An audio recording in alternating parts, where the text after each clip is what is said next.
Bonjour et bienvenue à tous. Dans cette vidéo, je vais vous présenter les bases de la mise en plan dans SolidWorks. Comme vous le savez déjà, le fonctionnement de SolidWorks est basé sur trois principaux types de fichiers. On a donc la pièce, l'assemblage et la mise en plan. Le document de mise en plan va essentiellement permettre de projeter plusieurs vues 2D du modèle sur une feuille et d'y ajouter des cotes et des notes pour compléter sa description, afin de réaliser des dessins de détail ou d'assemblage. Pour réaliser une mise en plan, on aura donc besoin d'un fichier existant, de pièces ou d'assemblage. Pour cette démonstration, ici, on utilisera la pièce suivante disponible sur Moodle et qui correspond à un des exercices que vous avez à réaliser dans le TP de cette semaine. Pour créer une mise en plan, je peux cliquer ici sur Nouveau ou utiliser le raccourci clavier CTRL-N. Ensuite, je vais choisir le gabarit TCH 007 de mise en plan. Pour la création de mise en plan, le choix du gabarit a une grande importance et c'est essentiel ici que vous sélectionnez le gabarit TCH 007. Donc, si vous n'avez pas installé les gabarits TCH 007 sur votre poste de travail, je vous invite à le faire avant de poursuivre en suivant la vidéo correspondante à l'installation de la version SE4 SolidWorks dont le lien est disponible sur Moodle. Maintenant, en créant une mise en plan par cette méthode, je constate qu'il n'y a aucune pièce d'associée à la mise en plan et que les vues du modèle que l'on voit ici en tiret sont vides. Pour insérer un modèle, il faut que je clique avec le bouton droit de la souris sur une des vues et que je sélectionne « Insérer un modèle », ce qui va me permettre d'associer un modèle à la vue. Étant donné que j'ai actuellement une pièce d'ouverte, SolidWorks me propose par défaut cette pièce pour la mise en plan. Je valide et la pièce sélectionnée est maintenant associée à cette vue. Mais plutôt que de procéder de cette façon pour créer vos mises en plan, je vais vous proposer une autre approche un peu plus efficace. Donc avant de continuer, je commence par fermer cette mise en plan sans la sauvegarder. Ensuite, je me déplace sur le fichier pièce dont je désire faire la mise en plan et dans le menu déroulant en haut sous l'onglet Fichier, je sélectionne Créer une mise en plan à partir de cette pièce. Naturellement, ça suppose que la pièce est actuellement ouverte dans SolidWorks. De la même façon que tout à l'heure, je choisis le gabarit de mise en plan TCH 007 et je valide. Cette fois-ci, je constate que les vues de face, de droite et de dessus, ainsi que la vue isométrique, ont été créées automatiquement. On remarque aussi que plusieurs champs de la cartouche ont été remplis automatiquement. Pour cette démonstration, avant d'aller plus loin, on va supprimer toutes les vues existantes en les sélectionnant et en appuyant ici sur la touche Supprimer ou Del pour réaliser cette mise en plan à partir de 0. Lorsqu'on observe l'interface d'un fichier de mise en plan, on voit qu'elle est très différente de celle d'un fichier de pièces. Par exemple, l'arbre de création ne contient que la feuille 1, qui correspond à la seule feuille actuelle de la mise en plan, et qu'elle est présentement vide, à part ici le Sheet Format dont on parlera un peu plus tard, et qui contient le fond de plan, donc la cartouche et tout ce qu'on voit actuellement sur la feuille. On voit que le gestionnaire de commandes comporte trois onglets spécifiques à la mise en plan. On a Disposition des vues, qui va permettre de créer toutes les vues de base et plus avancées, comme des coupes et des vues de détail, que vous apprendrez plus tard. Ensuite, on a Annotation, qui regroupe les cotes, les notes et tous les ajouts pour compléter les vues. Et en final, on a le fond de plan, qui va permettre de modifier le fond de plan, qui regroupe le cadre et la cartouche. Pour votre apprentissage de la création de vues de base, plutôt que d'utiliser les outils disponibles ici dans Disposition des vues, je vous conseille d'utiliser la palette de vues, qui se situe ici dans le volet des tâches, et qui donne un aperçu visuel de la vue avant de l'insérer. On utilisera plus tard les outils de disposition des vues pour réaliser des vues plus avancées. Dans la palette de vues, je vois ici le modèle pour lequel les vues sont actuellement affichées. Je peux éventuellement le modifier en allant chercher un autre modèle avec l'explorateur de fichiers ici. Ceci peut éventuellement permettre d'insérer des vues de plusieurs pièces ou assemblages différents dans la même mise en plan. Mais pour cette démonstration, je vais conserver la pièce actuelle. Dans la seconde partie de la fenêtre en dessous, je vois toutes les vues disponibles pour cette pièce. Je vois que les 3 vues qu'on a supprimées, les vues de face, de droite et de dessus, ont actuellement le symbole vert de checkmark, ce qui signifie qu'elles sont actuellement utilisées sur la mise en plan.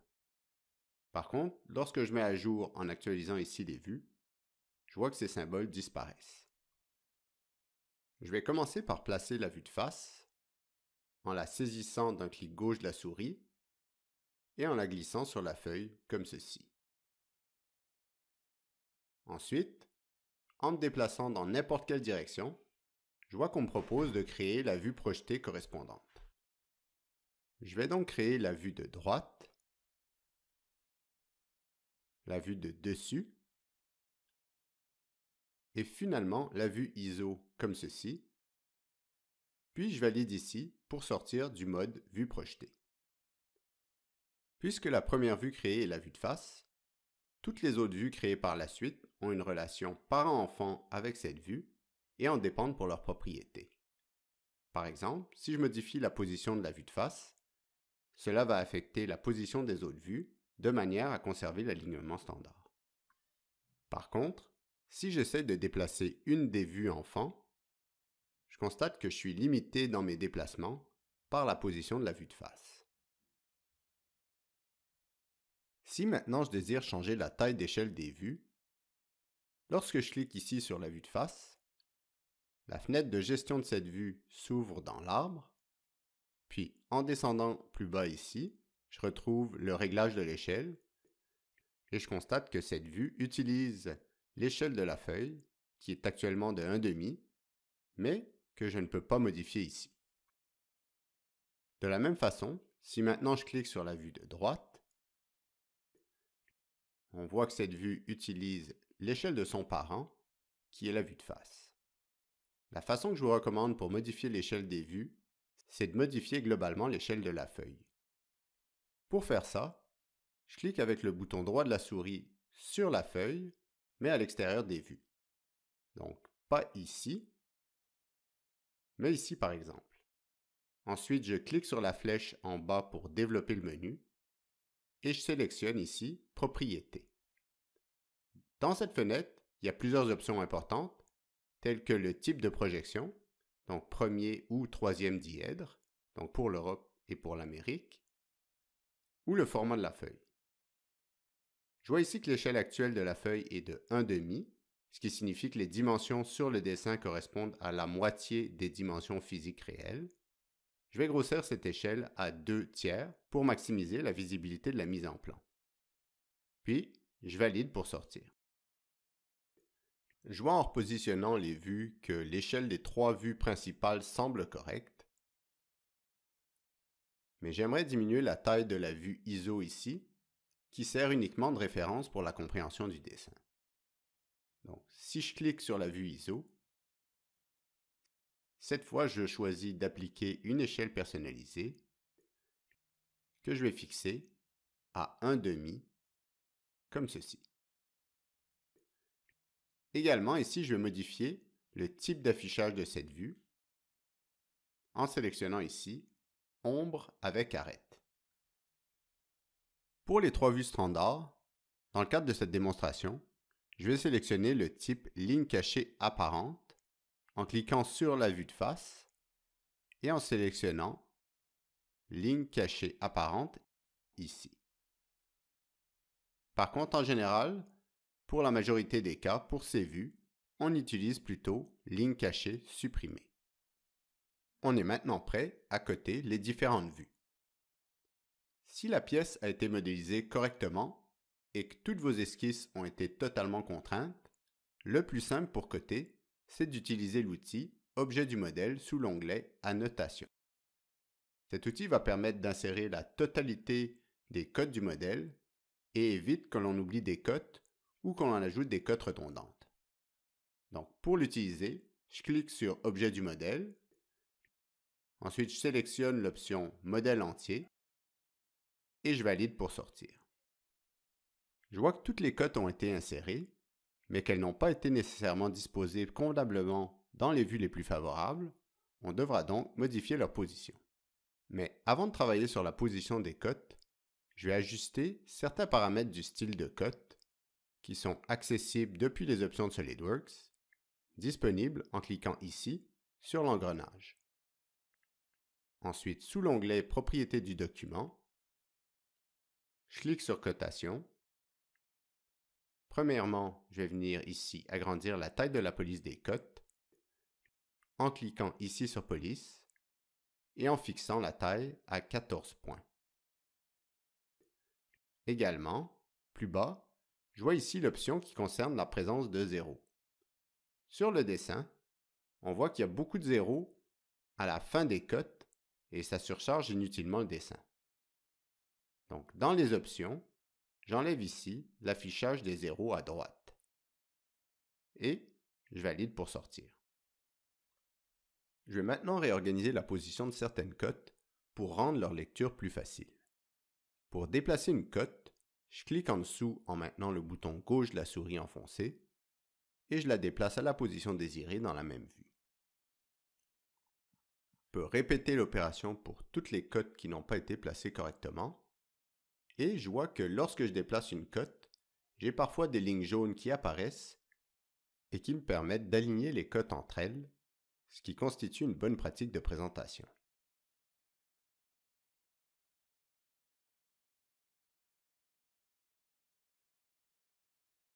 Également, une autre option pour modifier l'apparence des cotes, c'est en cliquant ici sur le point à côté de la tête de la flèche, ce qui va permettre de faire basculer la flèche d'un côté à l'autre des lignes d'attache, comme ceci.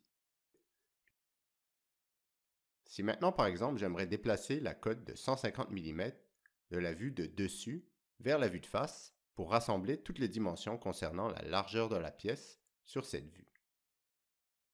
Je clique sur la cote en maintenant la touche majuscule et le bouton de gauche de la souris enfoncé. Puis je déplace la cote vers la vue de face, comme ceci.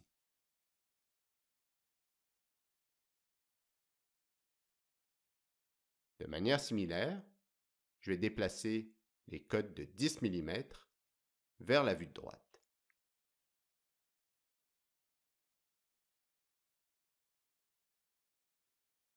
Maintenant, parmi toutes les cotes insérées, je remarque que celles correspondant aux trous réalisés avec la fonction d'assistance pour le perçage ne sont pas là. Pour les insérer, je clique ici sous l'onglet Annotation, puis sur Symbole pour le perçage. Ensuite, simplement, je sélectionne les perçages et je positionne les cotes comme ceci sur le dessin. Je remarque qu'en plus d'indiquer les dimensions du perçage comme ici le diamètre du trou, et le diamètre et la profondeur du chambrage, la spécification du perçage indique également que le perçage ici est répété 2 fois sur la pièce. Donc c'est entre autres pour ces raisons qu'on utilise l'outil d'assistance pour le perçage pour la modélisation des perçages. Également, je remarque que même si les dimensions du perçage ont été ajoutées ici, la position horizontale et verticale des deux perçages ici est manquante. On doit donc l'insérer manuellement. Mais avant d'insérer ces cotes, je vais ajouter les lignes d'axe correspondant à ces perçages avec l'outil Axe de centrage ici. Tout simplement en cliquant sur les perçages, comme ceci. Également, je vais ajouter les lignes d'axe correspondant à l'axe des perçages avec l'outil Ligne de construction, en sélectionnant les 2 lignes cachées correspondant aux parois du trou, comme par exemple ici. Je vais répéter cette opération sur tous les trous en ligne cachée.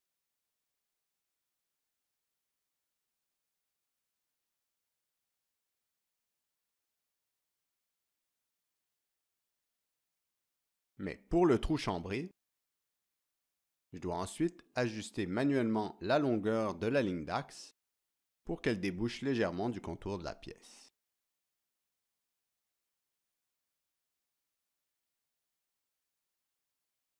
Maintenant, pour coter la position des trous ici, je vais utiliser l'outil de cotation intelligente dont vous savez déjà vous servir, mais je sélectionne les lignes d'axe plutôt que l'arête du perçage pour éviter la superposition des lignes.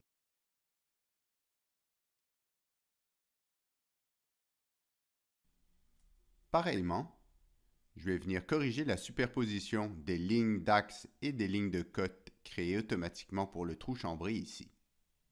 Donc simplement en décalant légèrement les lignes d'attache des cotes.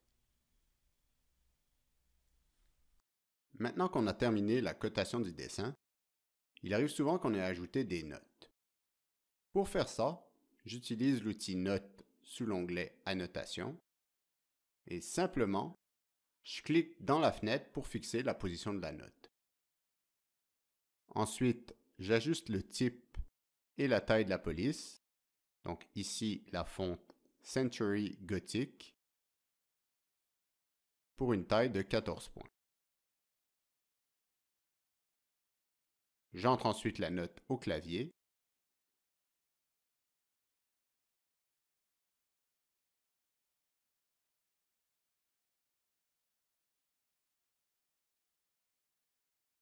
Et je la repositionne correctement. Dans les options de la note ici, je peux ajouter au besoin une ligne d'attache avec flèche pour que la note pointe directement à un endroit spécifique du dessin.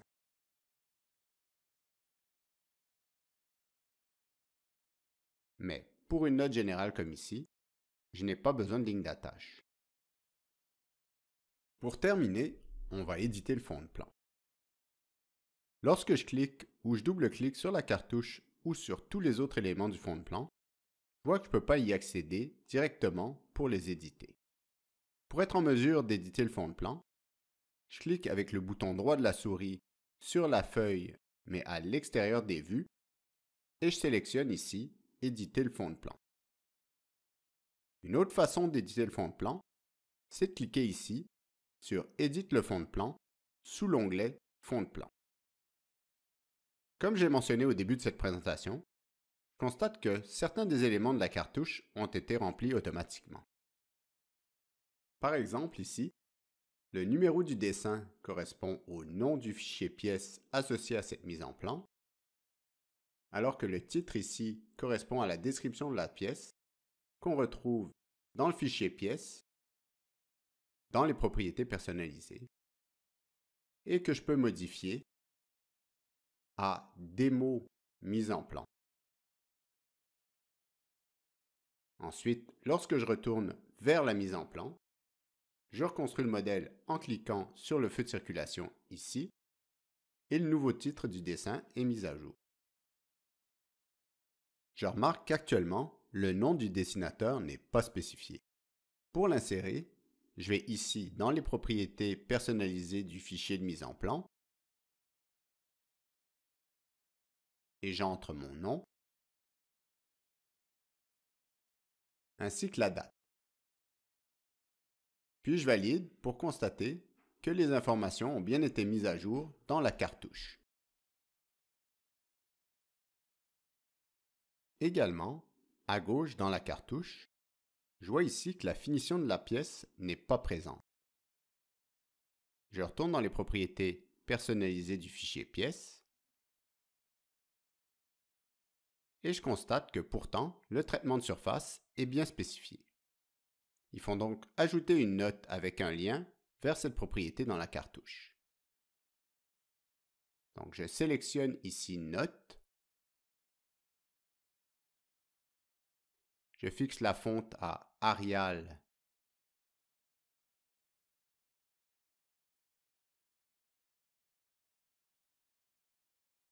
et la taille à 7 points. Et dans le Property Manager ici, je clique sur Lier à une propriété. Ici, je choisis le modèle trouvé ici, puisque la propriété de finition se trouve sur la pièce et non pas sur le fichier de mise en plan. Donc, j'ai ici le nom de mon fichier pièce associé aux vues de mise en plan. Ensuite, je clique sur le nom de la propriété et je sélectionne traitement de surface et je valide. Je constate que la propriété de finition est maintenant affichée. Pour sortir de l'édition de plan, je n'ai qu'à cliquer ici.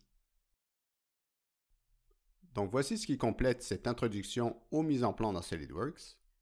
On verra plus tard comment créer des vues plus avancées ainsi que des mises en plan d'assemblage. Merci et bonne modélisation.